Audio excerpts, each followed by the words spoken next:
Hello, everybody. It's so fun. I see some familiar faces or some names. So good. Well, thank you, Cast Iron, for having me here today. This is so fun. I love this topic. So I love when you guys ask me to be a part of this event and teach on this. So we're just going to jump in. I know I have a short amount of time, so let's go. All right. This is the story of probably most of you, right? You make an amazing product. You're like, I make the best cinnamon rolls, the best bread, the best tarts, whatever it is, right? You make something amazing in your home kitchen. Everybody tells you should start a business. You start to think, maybe I should. And then you're like, yes, let's do it. So yeah, you take off your maker hat and you put on your entrepreneur hat and you're like, let's go. I'm starting a business. Great. Okay. If only we could just have these two people who create a business. Unfortunately, or fortunately, we need a boss. We need a manager. We need somebody who's going to direct this ship. We need somebody who's going to like say, here's what needs to be done. And then directs the maker and helps the entrepreneur not get too lost in all of the fun visions, right? And so this is the problem. This is often the problem in when we start a food business. And so that's what we're going to talk about today. We're going to talk about how to become a better boss, how to create a better relationship with these three people, and they're all you in your business. All right, so keep your fingers on the keyboard if you can. I'd love for you to participate with me. I want you to think about maybe in your own experience, or you can extrapolate from a movie or TV show. What are some characteristics of a bad boss? I know I've had some really terrible bosses out there. So I'd love for you to just put in the chat. Let me pull that up. What are some characteristics of a bad boss? This one's probably pretty easy. Oh, yeah. The first couple. All right. Yeah, I got these. Perfect. I love it. Okay, so you guys nailed them. Micromanages or is a control freak. Not clear on goals or expectations. They change their minds frequently. You're like, what rabbit are we chasing today? Or they just won't make a decision. Like, I can do something if you just tell me what to do. You guys also had some good ones. I don't think I had, but unapproachable, poor listening, disrespectful. So thinks they know everything, impossible to please, resistant to change your ideas. They motivate through fear. They make decisions from emotion. You're like, no. I know you're having a bad day, but that doesn't mean we like stop the whole ship, right? And they never show appreciation or celebrate wins. So yeah, you nailed all of these. They don't like cookies. Yeah, that's a problem too. So this is pretty common. Now, I just want you to put a 1 in the chat if when you think about the relationship with yourself as the maker and then the manager, the boss, are you any of these to yourself? Are you ever a bad boss to yourself? So put a 1 if you can relate to even one of these things. Yeah, we're getting lots of 1s. Indecisive, maybe, changes their mind frequently, probably. Afraid, makes decisions from emotions. Yeah, these are pretty common. Okay, thank you. I see lots of 1s. Yep. So the problem is, and I really believe it does start with the boss, is that bad bosses create bad employees. And bad employees, when we feel like we're working, just think of your own situation. If you're working for a bad boss, these things tend to start happening. You don't trust the situation. You don't trust them. You end up procrastinating because you're like, well, they're going to just change their mind anyway, or they're not going to like it anyway. So we find things to distract ourselves. We don't give it our all, right? A bad employee just is like, nah, they kind of tap out, you know? A bad employee is afraid to take risks or try something new. They goof off, or sometimes it's malicious sabotage. Give up, checks out. So that's the downside, right? If we don't get our bad boss into check, then we create bad employees. And we're both of those things, which is the wildest part, right? So, how do we create better bosses? How do we become a great boss?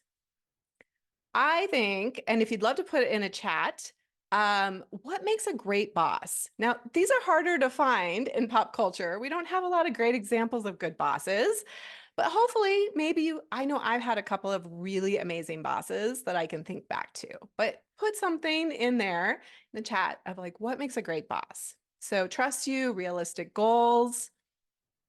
I'll put up some of mine. And there's not that many of them, which is crazy. There's a lot of things that a bad boss does, and there's only a couple things you have to do as a great boss. Describe a clear vision, goals, and outcomes to the employee, and then allow the employee to use their amazing talents and skills to create it using your own best judgment, right? And that's what some of you guys are saying on here, right? Is encourages teamwork, good communication.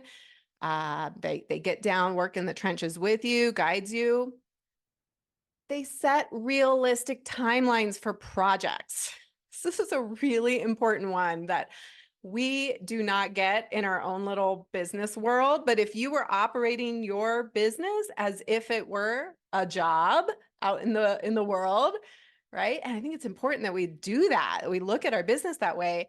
But you would never perform well if your boss was like, hey, we're going to make a complete price adjustment and you got 2 hours to do that, or you got 2 days.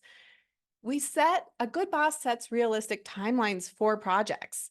They also understand the employee as a whole person, that there's family and friends and health and self-care and lots of other things going on, as well as additional projects that they've assigned. And they look at the whole person and say, let's make adjustments here and there. Maybe this is no longer a priority, or it looks like you need some sleep.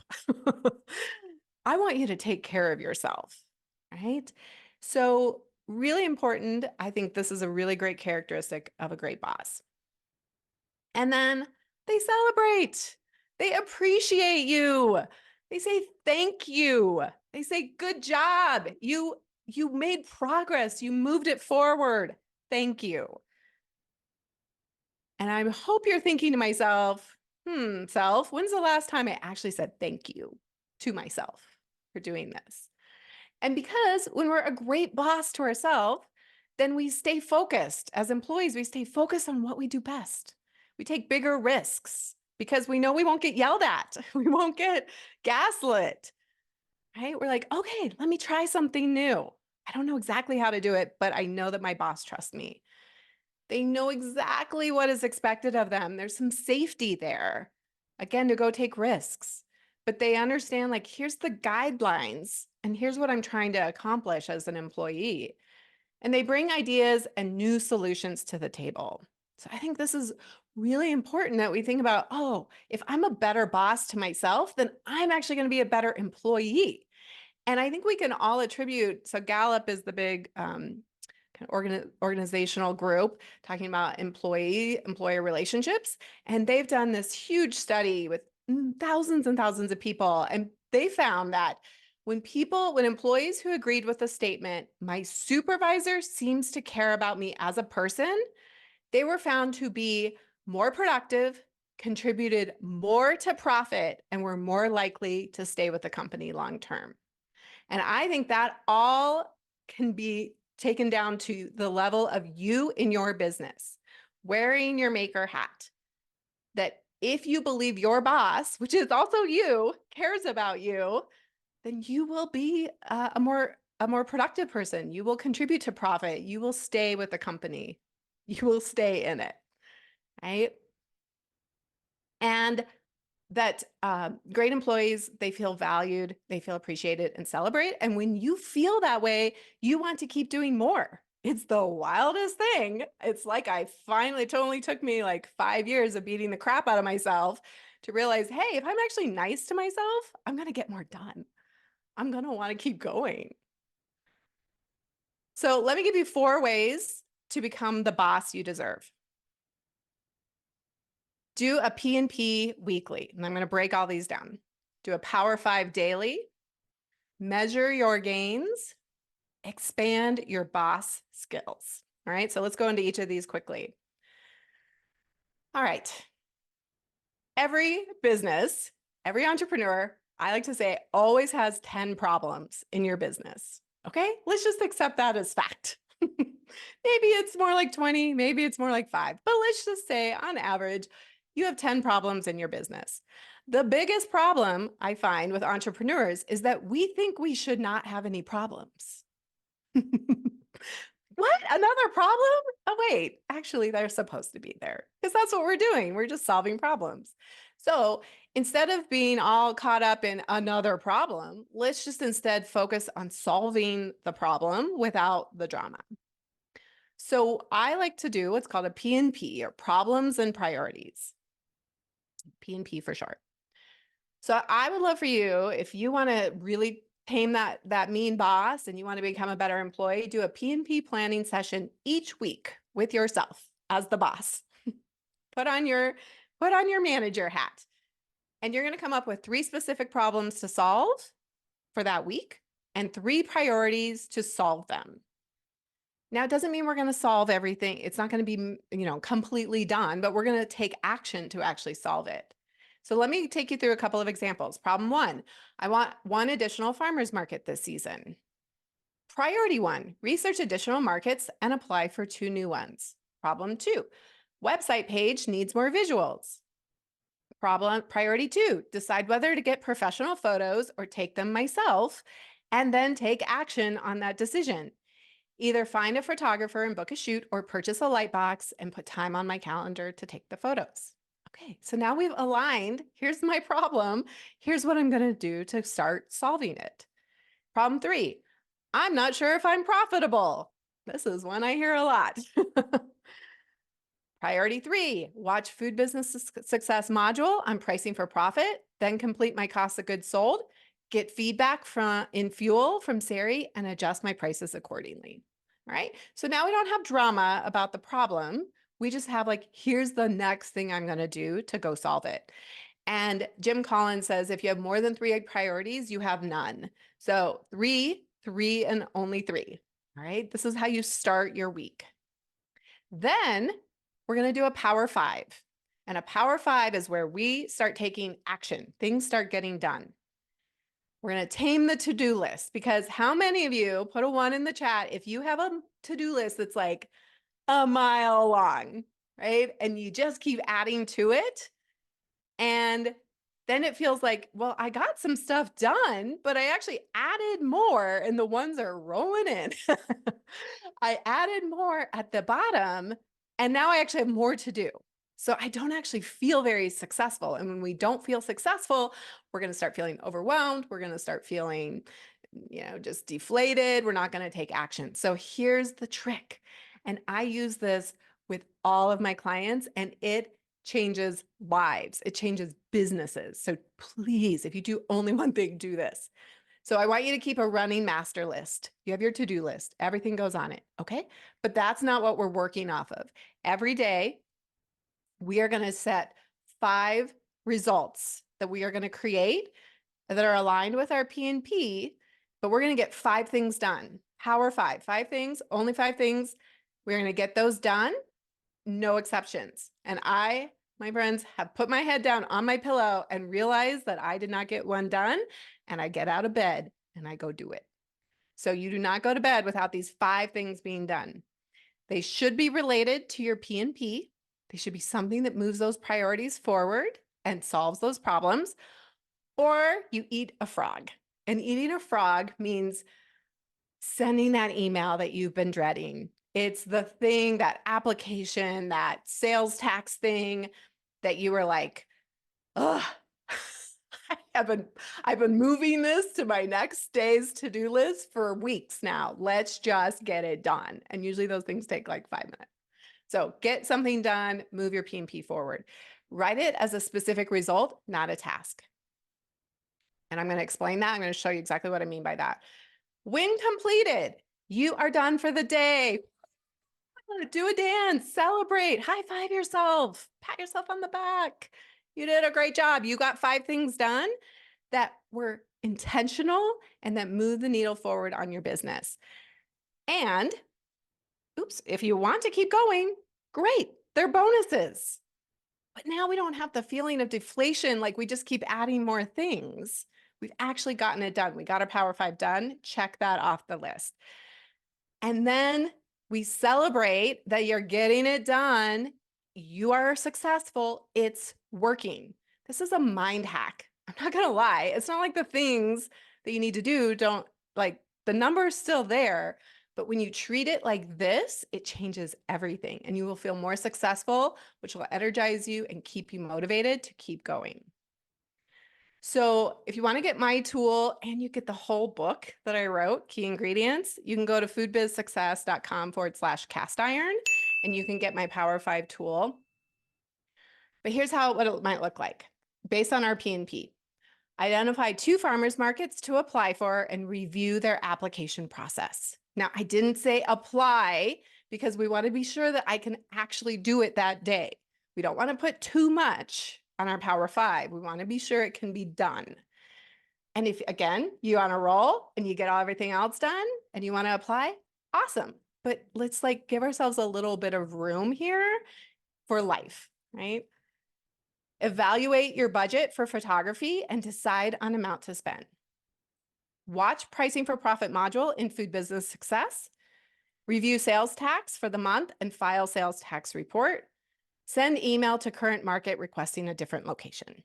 Okay, so these are just some examples, things that I see and know about. But notice that I put these as results, right? By the end of today, I will have done XYZ. Okay, let's move on. I know I want to be mindful of time. So we're going to measure your gains daily. Again, a total mind hack. This is everything. Write 3 things you did that moved your business forward. So every night you're going to write 3 things. Watch COGS video at Food Business Success, decided on a budget for photography, stayed focused for an hour on the farmer's market research and application process. And then write 3 things you will do tomorrow. Complete 1 COGS formula in Sari's spreadsheet, order photography supplies, apply for 1 farmer's market. Then you feel like a success. You're going to start noticing this is gratitude. This is feeling good. This is priming your brain for the next day on all the things you're going to get done. It's a time saver. When you've already decided the day before what you're going to get done tomorrow, you wake up going let's go, right? And when you're celebrating, you feel good. You're making progress. You're winning. So becoming a great boss. The 4th thing is learn to be a better boss, right? Self-compassion daily. So important.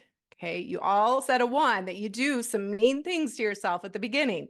So you're not on camera right now. I want everyone to raise your hand and I see Mark. So arm up. And I want you to pat yourself on the back. Just take a minute. Take a breath. Sometimes I'll put my hand on my heart. Thank you. Thank you for doing this hard stuff. Thank you for showing up. Thank you for being a great boss. Thank you for being a great employee. Tell yourself thank you. Don't go it alone. If you go it alone, it's the hardest and least fun way.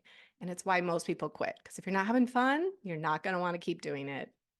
So come and learn more business skills. And it's so amazing. We have all the tools in cast iron that help us get a leg up, but there's a lot more to learn. And we want to start loving our business as a business. Join a community for accountability and for learning and for growth. And I want to welcome you and I'll make an invitation to you that fuels my membership with group coaching and Q&A. And you'll get your questions answered and you'll feel supported. And when you get the book, which thank you, Mark, or Andrea, for putting that link in there. When you get my book, you'll get these resources and you will get a free month offer to come join me in Fuel. So I want to give that as a gift to you guys. So those are the 4 ways. I know we need to wrap up. Do a P&P weekly, Power 5 daily, measure the gains, expand your boss skills. and give yourself a little love. Somebody said, made me tear up a little bit. I know, we're so mean to ourselves. We're the worst bosses ever. I love it. Somebody said, this is therapy. Yes. We all can be so much nicer to ourselves, right? So your work going forward is how do we become a better boss to ourselves so that we also are a better employee? So we want to show up, but we don't sabotage the whole thing and we're not procrastinating. Oh my gosh, the dishwasher and doing laundry was never so attractive as when I started being an entrepreneur, right? Like, I don't want to do this. This is hard. And then I'm going to beat the crap out of myself. We can change it. And so I really would encourage you to try one of those tools. Go get the book. And thank you. I'll wrap up there and I'm open if anybody has questions for me. I'm not sure. How am I doing on time, Mark? We're doing great, Sari. That was Okay. amazing. Thank you so much. Just further proof of the talent of you and of our coaches. Sari, you did so much and shared so much in there. One of the things I really took from that was it's cute to have the different hats, but really it allows you to separate who you are and your self-worth from your day job. And that's such a powerful disconnect, especially as we work from home, especially as we're entrepreneurs, and especially as we're trying to do something ourselves. But I do have one question for you, Yeah. particularly around creating the problems. All I see are problems. They're puzzles. I love doing puzzles, so that really resonates with me. But actually defining a problem the right way. And like that, like, does it have to be small, like, or discrete, or any another tip maybe on how to define a Mm. problem or so that people can solve that? Well, I think that yeah, we maybe don't always use the word problem. I don't have a problem with the word problem. Some people hate that word. So sometimes I say challenges or obstacles, but we're always, as an entrepreneur, that's all we're doing, right? Is like, okay, what do I need to do next? Where's the next thing to solve? Where's the next challenge, the next puzzle?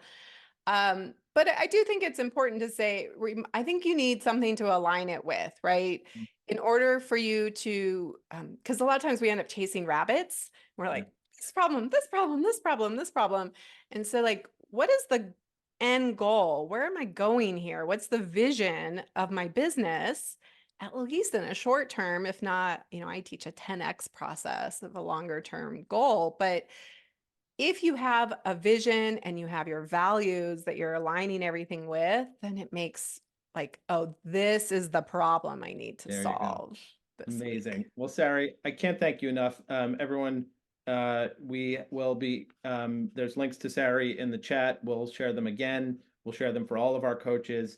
Finding a coach that you resonate with and that resonates with you is a superpower and a blessing. So, Sari, 1,000 thank yous. Thank you so Oh, my much. pleasure. So And fun. Thanks for including me. thanks for being here.